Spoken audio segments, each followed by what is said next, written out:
Our water connection acknowledges the traditional custodians of the land throughout Australia and their connection to country, sky, water, and community. We extend our respect to the traditional custodians of the place where you are listening. This episode is recorded in Ghana country and Ngarkat country. What happens when nature sends us a warning sign and it stretches across hundreds of kilometers of coast? Can a microscopic organism shut down fisheries, tourism, and even the way we use our own beaches? What's causing one of the largest algae blooms in South Australia's recent history, and what can we do about it? Today, we explore what's behind the unusual algae bloom along South Australia's coast, and what it means for our environment, our communities, and the future of our coastal waters. My name is Jess Borges. I'm on a mission to increase your water curiosity, and this is our Water Connection.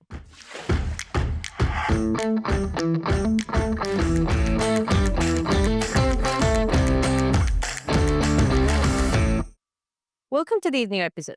If you are in South Australia, you probably have heard of the algae bloom that currently is present on our coasts. We're talking all things algae today, what's behind the bloom, why it matters, and what can we do about it with the help of ecologist Faith Coleman. Faith is a passionate ecologist who has spent nearly 3 decades working in some of the saltiest, muddiest, and most complex coastal habitats in Australia and beyond. With deep experience in managing salt lakes, coastal lagoons, and estuaries, Faith works at the intersection of science, community, and industry to protect delicate ecosystems and prevent hazardous blooms. She's a co-founder of the Kaurna Environmental Trust, a board member of the International Society for Salt Lake Research, and a strong believer in the power of collaboration to make the impossible happen. She's passionate about integrating approaches to managing estuaries, adaptive management, equality, saline ecology, climate change adaptation, and sustainable landscapes. Welcome to Water Connection, Faith. Hello. Faith, can you start by telling us what has been happening along the South Australian coast since March 2025, since some of our listeners might not be aware of the situation? Okay, what we've been having is a really large, what we call a frontal algal bloom. So they occur all around the world in places where different bodies of water mix. And in this case, it's where nearshore waters are mixing with offshore waters at the continental shelf mainly. And also up where it comes out of the Gulf, where the water comes out of the Gulf. So that's what we've been having. They're not an unusual thing in themselves, but this one has been really, really large, and it's included a species that's harmful to both to aquatic life and it causes issues with humans. So we only really noticed it as humans usually do when it came to a particularly well inhabited area at Middleton. However, we think it probably started a lot earlier, possibly as early as January or earlier, down towards Robe in South Australia. Yeah, okay. And for those who might not be familiar, because you talk this algae is growth. I mean, algae is just part of our ecosystems. What is quite the difference with the normal algae growth, will I call it, and an algae bloom that is what we have now? Okay, so is a very human construct in many ways. So what it is in an area that's having an algae bloom, we usually have more than 20 odd thousand cells per milliliter of that species. Now, for species that are harmful to fish or harmful to humans, we usually say far lower levels. So we're talking levels of, say, 500 cells a milliliter or thereabouts would be considered a bloom for a particularly harmful species. All of these species are present in our water pretty much at all the times. So Karenia mikimotoi, which is this species, has been detected in South Australia since at least 1985 that I know about. There's some consideration it may have come from somewhere else a long time ago, but it's been part of our ecosystem. And usually it just cruises around in ones and twos, eating little microalgae and bacteria. But when it starts blooming, it removes everything else from the water and indulges in something called allelopathy, where it prevents other things from growing. So it either eats them or it suppresses them using chemical means. But unfortunately, that also kills a lot of the fish and the invertebrates and everything else. Yeah, wow. And what type of conditions have really come together? Because if the algae are always there, just cruising around, being part of the ecosystem, what has happened like in the last 6 months, if we're talking January, that have come together to create this particular bloom? The conditions that have come together at the moment are quite complex, and we're yet to unpick them properly. In general, we see dinoflagellate blooms occur after a large upwelling. And in this case, we would have seen this one start if that was the cause back last year sometime, so around September. Whereas what we're seeing now is quite delayed. And it looks like what's happened is that a large blob of hot water, a marine heat wave, has come in across the southern areas of Australia. And that stops things like the Bonnie upwelling that usually flows in autumn this year from actually flowing. It looks like it tried a couple of times, but it didn't actually. Now, the oceanographers have lots of really cool terms for that, which are well beyond me. But what appears to have happened is in South Australia, that Bonnie upwelling keeps all of our Gulf waters quite cool over autumn, whereas that didn't happen this year. So areas around Robe got about 4.5 degrees hotter than normal. So did some areas of Gulf St Vincent and Spencer Gulf, which caused a lot of seaweeds and algae to die back or die off completely. And that rotting organic matter, because of the lack of this current, didn't flush out. And so they just sort of rotted in place around Kangaroo Island. They're talking about vast amounts of dead matter on the bottom of the bottom of the sea.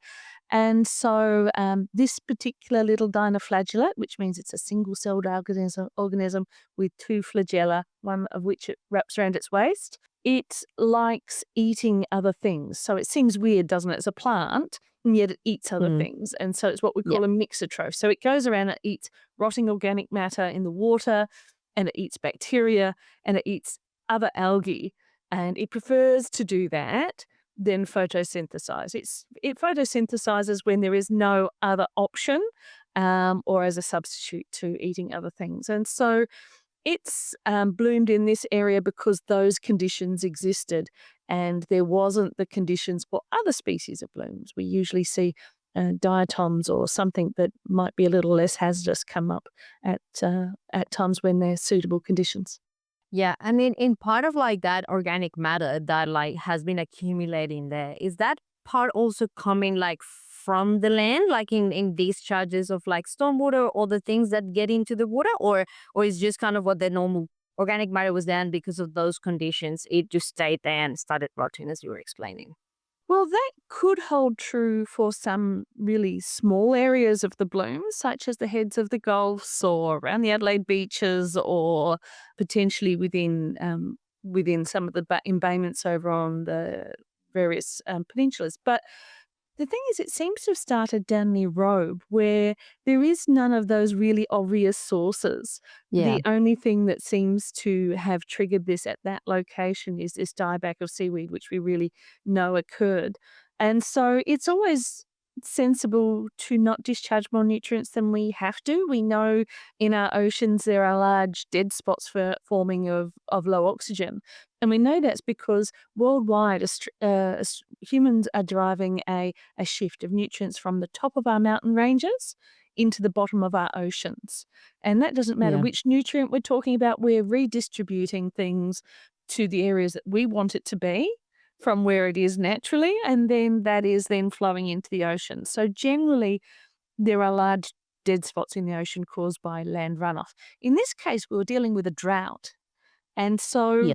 the idea that it might have been caused by localized runoff this year is really hard to comprehend without realizing that there's been no blooms in between things like the flood down the River Murray and our The winter floods in the rains. Rumali, yeah. Yeah, so it becomes a little hard to understand how that would work, although just generally it's a good idea not to waste nutrients into the ocean. For sure, for sure. Yeah, no, and that's part of kind of some of the other conversations that I've had with other people here in the podcast. But and again, like to just provide people a little bit of context, what sort of consequences are we seeing for our coastal communities due to these algae bloom?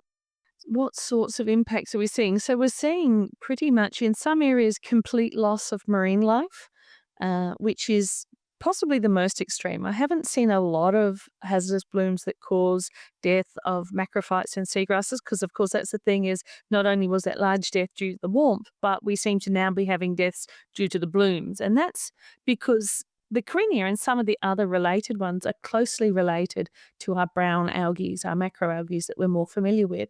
And so their allelopathy, their ability to suppress growth, is impacting those species worse. That, of course, has also impacted on all our invertebrates and our mussels and our fish, really badly impacted on sharks and rays, and we don't know why. Honestly, we really don't know why. The science is poorly understood at the best. It's most of this research has been done in the last 10 to 15 years as these things have become a major problem. And that's having impacts, of course, on our commercial fishing sector.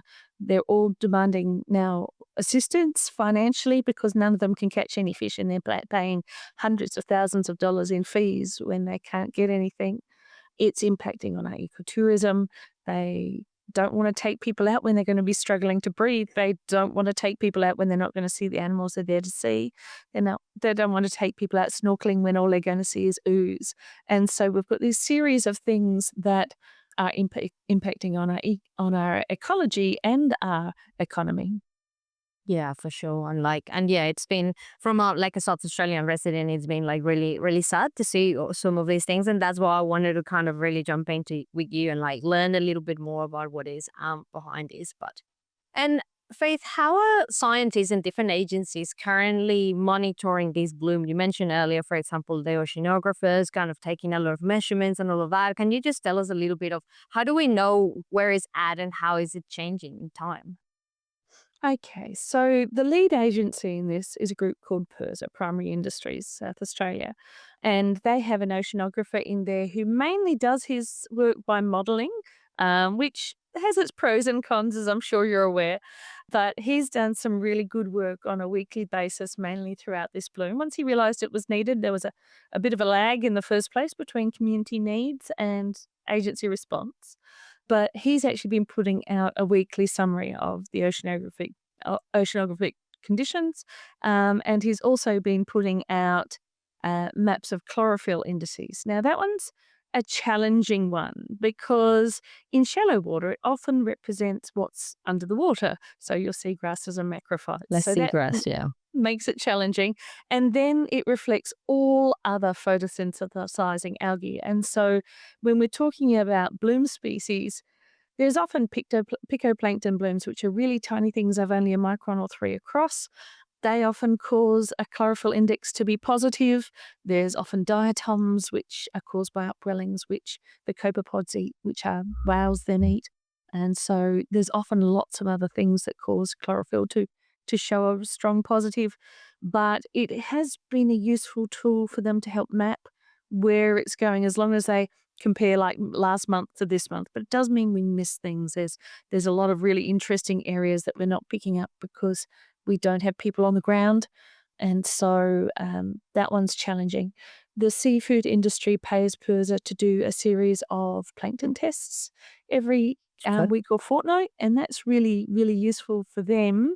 We're struggling a little because that data is considered commercial in confidence, and so it isn't shared across all agencies, and it's definitely not shared with the public. So, in response to that, this week, which is really, really exciting, Dew's come out and they've put their data. So, the Department for Environment and Water have put their limited data, which just covers at the moment the Coorong and some of the public jetties in the metropolitan Adelaide area. They're actually putting their own plankton counts up on that portal, which is really important. So that's publicly accessible as of yesterday, I think. I think people have been working on it 24/7. So that's nice to see because people can go, what was the reading at our beach? There is still like a fortnight lag in the data, but hopefully that will pick up. Yeah. But the biggest way we've monitored this bloom has been through community action. So Brad Martin from Ozfish and Janine Baker, who runs her own consultancy firm, have spearheaded this incredible community effort around recording dead fish and dead animals. There are, I think, almost 11,000 records when I last looked. It's really amazing. That sort of data is incredible. And that's just photographs that people have taken of dead animals, geolocated, notes written on it.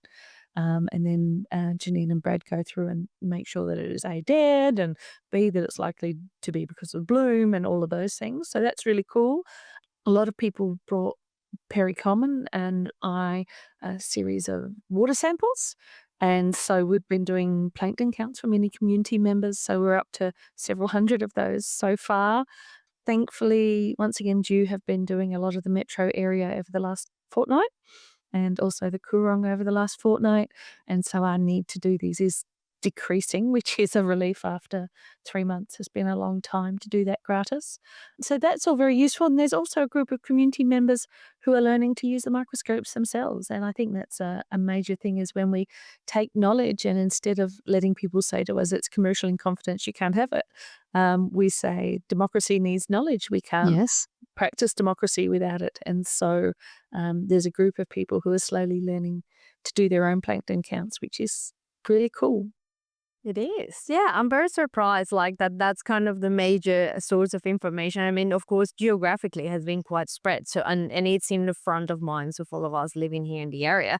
But seeing that people are kind of learning about it and reporting on it and that has use, of course, for all of you scientists kind of working on understanding it, it's quite surprising and quite good like to see. And of course knowing that like the different agencies as well are like working hard to make sure that there is a lot more measurement and that is available for again everyone that is doing it. Is that something that you have seen in any other like I mean you have been an ecologist for a long time, but like that involvement of the community in situations like this? It's definitely unique. I've never seen something this community driven, and it's been really nice. Some of our public sector have been very, very welcoming of that. Some less so. Some very irritated by it. Community is a challenging field to be in for anyone, especially a scientist or a public servant. You'd think that would be the opposite for public service, but it's hard when you're dealing on the front of a very conflicted community group who all have Hmm. different needs and wants. But it's been really empowering for me to see democracy work so well. But it only started due to basically government not stepping forward and public service quite clearly being concerned to say anything in case they were wrong. And so this is going to be a major issue as we move forward with climate change impacting on things that we're walking into very uncertain and very troubled waters. And so we're going to have more and more of these situations where no one knows the right thing to do. No one knows exactly what's wrong. No one knows how it will play out. The duration of this bloom is case in point. We have no real certainty around when it will break or how it will break this bloom.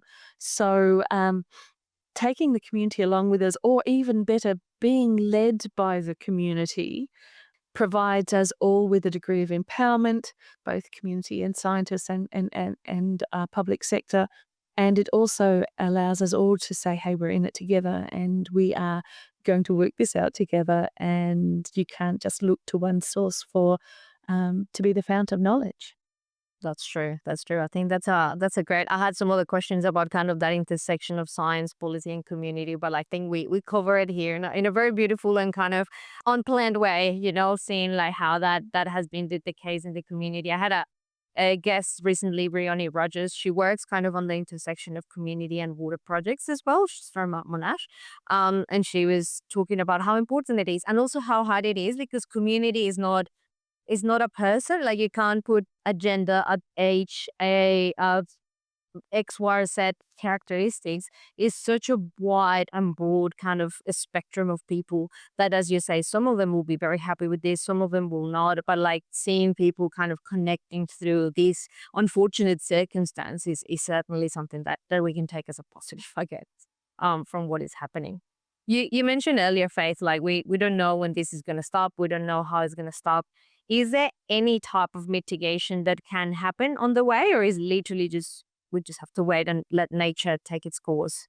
We usually find with algae blooms of this size, and to be obvious, this size, it's more than 4,500 square kilometres. which is mind-blowing when you think about it. And it's 20 meters deep into the water profile, at least, that we've been able to document. So, and then it's Yeah. thousands of cells per milliliter. You're just doing those numbers is mind-blowing. The Mm. genetic variability and the chances for mutation are huge with that number of cells, which is a whole separate unknown. But as far as whether we know and how we know to break it ourselves rather than waiting for nature, we haven't come up with that way yet. We have worked out in small areas such as West Lakes or maybe the Port River. The Karong is already too big that we can use bentonite clays, and they will take the toxins of this particular species out of the water. Most dinoflagellate species it will, and they will also flocculate the algae out. They make the algae settle to the ground, which Yeah. reduces the damage to the fish in the water. It doesn't necessarily reduce the impact to the invertebrates in the sediment, which is where we're seeing a lot of damage at the moment. So that's a challenge as well. But we do know that it does something and it does help to a degree. The Chinese have developed a way of doing that and modifying the clays to make them more effective, but they haven't done the research on the invertebrates and other things. They only look at the fish and the human health aspects. So it helps with that. The Californians and some other states in America are doing some really exciting work around using bacteria. And that's really exciting, not because we'll be able to get the bacteria here, because biosecurity being biosecurity, that's really quite a Probably it's not challenge. an option. Yeah. But the exciting thing is this bacteria naturally occurs in seagrasses. And so Oh. what they're finding is they're taking naturally occurring bacteria in their seagrasses and using that to protect aquaculture and so forth. We could possibly try to do something here to do the same. But of course, the most effective way of encouraging bacteria that live in seagrasses is to grow more seagrass. Is So having a lot of seagrass. Yeah. Which is an ongoing challenge already, as it is. And I think it was in that Adelaide Uni episode I was just mentioning before I hit record. They were mentioning some progress in like rebuilding the seagrass around our coast, but it was on the deep side of things, not on the shallow part, something along those lines. But definitely, like I think it yeah, it's an interesting response. Like if you take care of your ecosystem and then you have your seagrass, lots of them very healthy, it'll produce probably that bacteria or that ecosystem that can help you with that.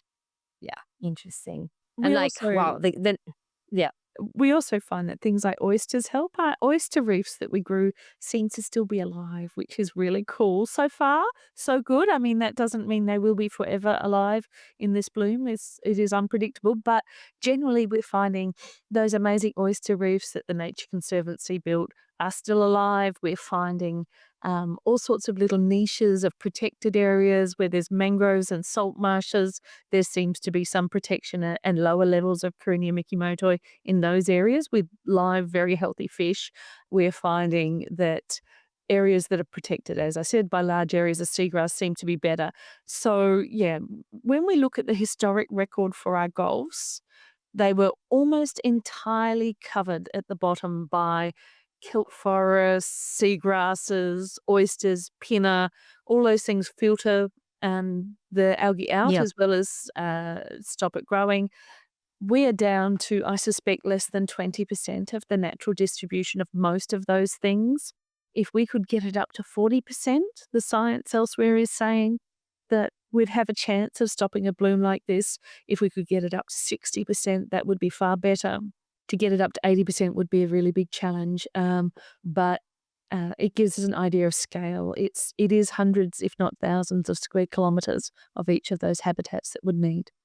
to cover. Yeah, and then I guess it connects to my other question was about what about the long term management? Like this is one bloom and we'll hope for the best that it breaks sooner. What can we do in the future to keep our coast healthy? And then you touch on these, but interested to know if there's any other stuff that we should really consider as a community as well. Well, climate change action is the big one, and I mean, we forecast these blooms. I know there's been some fuss about someone forecasting them last year, the year before, but we've been forecasting these blooms since the 70s as a result of climate change. Of So climate that is change. a very, very long time.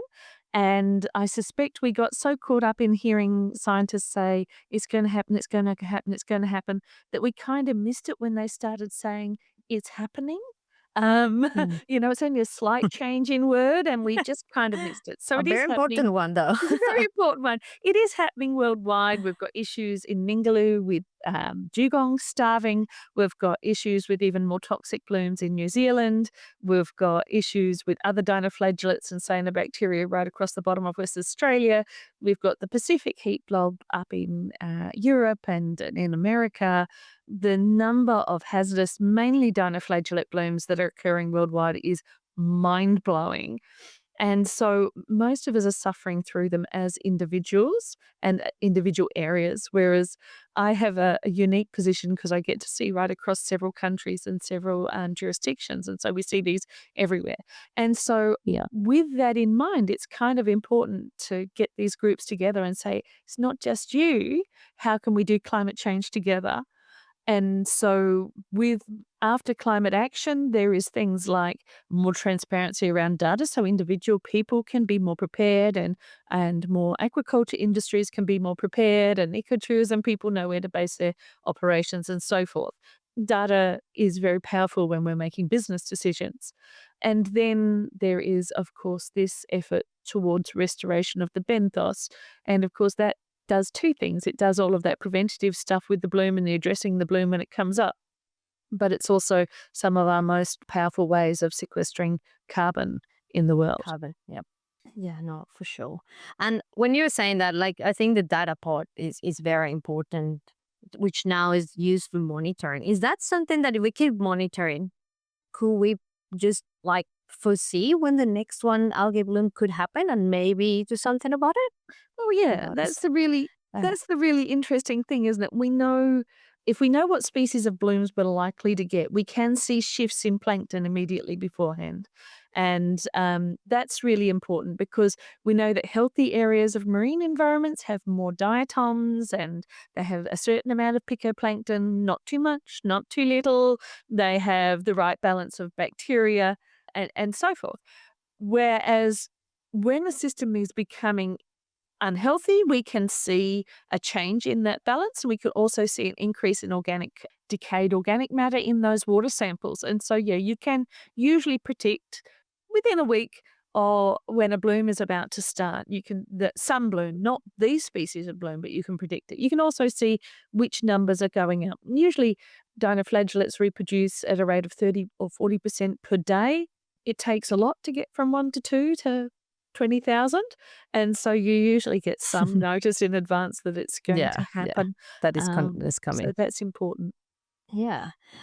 Faith, I mean, we talk about some of the challenges and some of the good things that happen with this as well. But what gives you hope with dealing with these complex environmental issues like this, especially this one that is such an extension? I was just shocked by the numbers that you were mentioning. But like, what gives you hope when dealing with these complex environmental problems? Hope is in my life a very much an action word. We tend to think of hope as something that inspires you. I find that action is what gives me hope. And so it's a bit of the other way around to the way maybe some people think about it. But if we can what I see is people are engaging in a way they haven't before. People give me hope, even though sometimes I do wonder, but usually they give me hope. Um, Seeing our government agencies finally starting to key into what's happening and engaging and not being so frightened by the process, which is a frightening process, is really, really important. Seeing politicians and things get behind it is important as well. And also, of course, I do know that it doesn't matter what we do, Mother Nature will recover. The challenge is whether she recovers with us still there or not. And so there's part of me that looks at what's happening and goes, this is very much a human problem. The problem is whether we will make our environment so inhospitable that we are no longer welcome, and how many other species we'll take out with us on the way. But That's true. in the end, our home will recover with or without us. That's right. That's right. Nature has been around far more than what we have been around. This episode is proudly supported by the Chris Davis AM Fellowship, an initiative of the Australian Water Association. His legacy lives on through this fellowship, empowering efforts to keep his passion for innovation and community impact alive. we're honored to have the support of this fellowship this season too, as we continue to share stories that connect us all to water. Now, back to the episode. Faith, how would you explain your work to your friend that knows nothing about what you do? Ooh, there's a hard one. It's one I'm still working on. I've been working on that one for decades and failed abysmally. So it depends on what I'm doing in any one week. Sometimes I could be helping fishermen work out where fish will be, or helping community members restore something, or talking to, in one case, a series of caravan parks about how they can live gently within their environment. So I guess the solution is that I try and find solutions to problems. Yeah. And I think it was a little bit there in the bio was like you connect science and a lot of knowledge in ecology with the community and with different parts with industry and now more with like government agencies and all of this through this event. So it's very interesting and your career sounds really interesting, doing many different things at a given week. So yeah, thanks for trying that. I think it was a great explanation. Our main audience, or the reason why this podcast was born, is thinking about people that are young, that are starting their careers within the water sector. I particularly work at a consulting company based at SA Water, so more like the urban side of water things. But like, what would be your message to young water professionals? And this doesn't have to be only water with my background, but like people working in water could be from an ecology point of view as well, who might be listening to you right now.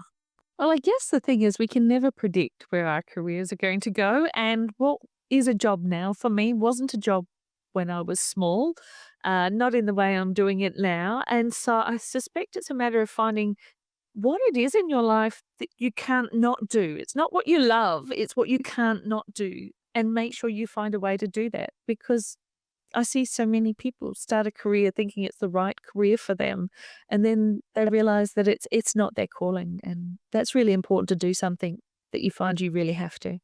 Yeah, that's right. No, that's awesome. And to wrap up, Faith, why do you work in the water sector in the ecology space with the ocean? Some could say it's because my parents did it before me, and that is part of it. But the other thing is I just keep being called back to it. I tried for a while to go work with some irrigators. I tried to go work for a big consultancy. But in the end, the challenges with meshing all of the different stakeholders, both environmental and people stakeholders, into one cohesive system is the world's greatest challenge, I suspect, and that's really, really evident on the interface between ocean and land. Yeah, I think you mentioned something that has been mentioned here multiple times. Like it's not about the only the technical solutions or only the stakeholder. It's like such big problems that we're trying to solve that we really need people such as yourself working in from a different angle to connect the dots and connect everyone and make really things happen. So I am an engineer because my parents are engineers, but I have other reasons to be an engineer as well. So similar both like you.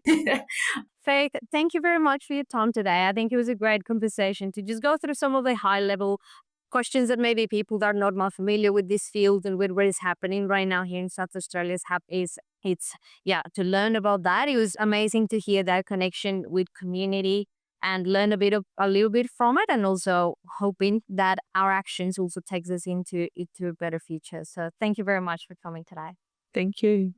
And that's it today for Water Connection, for a little bit of a different flavor of water and ocean.